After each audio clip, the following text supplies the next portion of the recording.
আসসালামু আলাইকুম।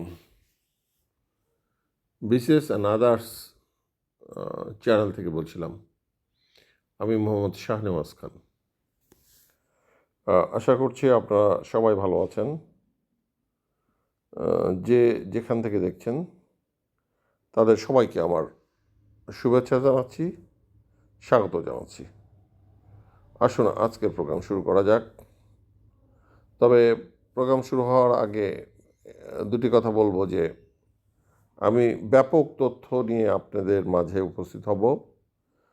এই এই এই চ্যানেলে ব্যাপক তথ্য বাংলাদেশ এবং আন্তর্জাতিক সম্পর্কীয় এবং বাংলা বিজ্ঞান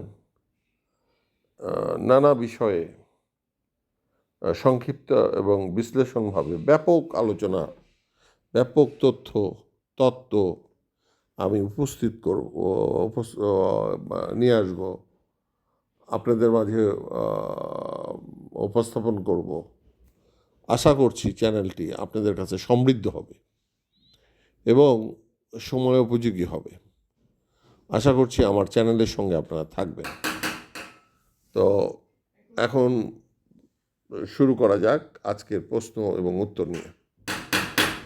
আলুর একটি জাতের নাম কি? ডায়মন্ড। আলুর একটি জাত হচ্ছে ডায়মন্ড। ইরাটন কি? উন্নত জাতের ধান। ইরাটন হচ্ছে উন্নত জাতের ধান। এই বাংলাদেশে রোপা আমন ধান কাটা হয় অগ্রহায়ণ পৌষ মাসে। এই বাংলাদেশে রোপা আমন ধান কাটা হয় অগ্রহায়ণ পৌষ মাসে। বাংলাদেশের বৃহত্তম সেচ প্রকল্প কোনটি? তিস্তা সেচ প্রকল্প। বর্ণালী ও শুভ্র কি? উন্নত জাতের ভুট্টা। বর্ণালী ও শুভ্র হচ্ছে উন্নত জাতের ভুট্টা। বাংলাদেশের সম্প্রতি যে জেলায় চা বাগান করা হয় সেটা হচ্ছে পঞ্চগড়। বাংলাদেশের অতি পরিচিত খাদ্য হচ্ছে গোলালু। যে দেশ থেকে এই গোলালু আনা হয়েছিল সেটা হচ্ছে হল্যান্ড থেকে। বাংলাদেশে প্রথম চায়ের চাষ আরম্ভ হয় সিলেটের মালনী ছড়ায়। কোন জেলায় চা বাগান বেশি রয়েছে? সেটা হচ্ছে মৌলভীবাজার জেলায়। বাংলাদেশের কৃষিতে দোয়েল, সোনালিকা, ফেব্বো ও আকবর এগুলো আসলে কিসের নাম? এগুলো হচ্ছে উন্নত জাতের গমের নাম। আচ্ছা, 1874 সালে ঢাকা শহরে পানি সরবরাহ করার জন্য প্রথম পানি সরবরাহ কার্যক্রম স্থাপিত হয় চাঁদনী ঘাটে। বাংলাদেশের পানি সম্পদের চাহিদা সবচেয়ে বেশি যে খাতে? কৃষি। বাকলান বাঁধ যে নদীর তীরে অবস্থিত? বুড়িগঙ্গা। বাকলান বাঁধ যে নদীর তীরে অবস্থিত সেটা হচ্ছে বুড়িগঙ্গা।